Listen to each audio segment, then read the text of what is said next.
जरामजीरी बिजनौल में पंचायत स्तर पर वॉलीबॉल प्रतियोगिता आयोजन गयो जणवीने 8 टीम भाग लीधो और फाइनल मुकाबलो बन्ना रॉयल क्लब और चारभुजा क्लब वच्चे खेलियो गयो जणवीने चारभुजा क्लब विजेता रही जबकि उप विजेता रॉयल क्लब रही।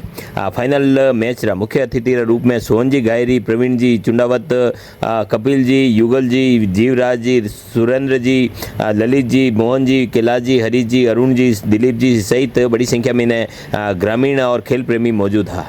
यो आयोजन न्यू आज़ाद युवा मित्र मंडल और चारभुजा मंडल की तरफ आयोजित किया गया हो।